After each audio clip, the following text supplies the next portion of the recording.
मौत का एक ही चेहरा नहीं होता। एक मौत वो है जो आसमान से आग बनकर बरसती है, गाजा की गलियों में गूंजते बमों के शोर में गुम हो जाती है। लेकिन एक दूसरी मौत भी है जो खामोशी से आती है, जो पेट की आग में इंसान को तिल तिल कर जलाती है, और वो मौत है भूख।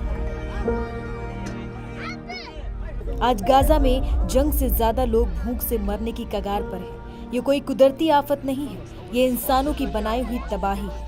ये शब्द मेरे नहीं, यूनाइटेड नेशंस के हैं। सोचिए, सरहदों पर ट्रकों में खाना है, दवाएं हैं, लेकिन गाजा के अंदर एक बच्चा रोटी के लिए तरस रहा है, क्योंकि राहत के सारे रास्ते बंद कर दिए गए हैं। ये संकट कितना गहरा है, इसका अंदाजा इस बात से लगाइए कि जो पत्रकार दुनिया को गाजा का सच दिखा रहे हैं, जो हमारी आंख और कान बने हुए हैं, आज वो खुद भूख से लड़ रहे हैं। दुनिया की सबसे बड़ी न्यूज एजेंसियां AFP, AP, BBC और रॉयटर्स आज अपने ही पत्रकारों के लिए मदद की गुहार लगा रही हैं। एक तरफ भूख से सिसकती इंसानियत है, तो दूसरी तरफ पत्थर दिल सियासत। इजराइल की सड़कों पर उसके अपने ही लोग चीख रहे हैं, कह रहे हैं जंग रोको, हमारे बंधकों को वापस लाओ, लेकिन सरकार सुनने को तैयार नहीं है। अमेरिका, जो दुनिया का सबसे ताकतवर मुल्क है, वो भी सीज फायर पर दबाव बनाने के बजाय ये कहकर पीछे हट गया कि हमास गंभीर नहीं है।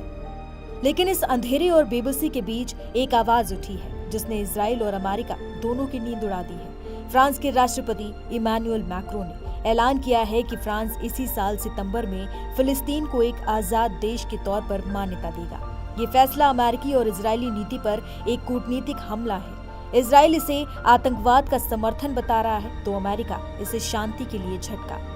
ये तस्वीरें, ये कहानियां, ये आंकड़े, ये सिर्फ एक न्यूज रिपोर्ट नहीं है, ये चीखें हैं। ये उन बच्चों की बेबसी है जो दुनिया से पूछ रहे हैं कि हमारा क्या कसूर था। जब सियासत, जंग और नफरत इतनी बड़ी हो जाए कि बच्चों की भूख और मौत छोटी लगने लगे, तो हमें रुककर सोचना होगा।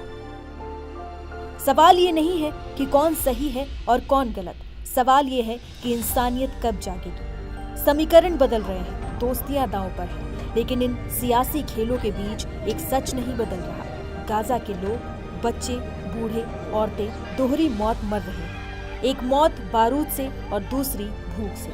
सवाल बस एक है, आखिर दुनिया इस सिसकती इंसानियत को और कब तक चुपचाप देखती रहेगी।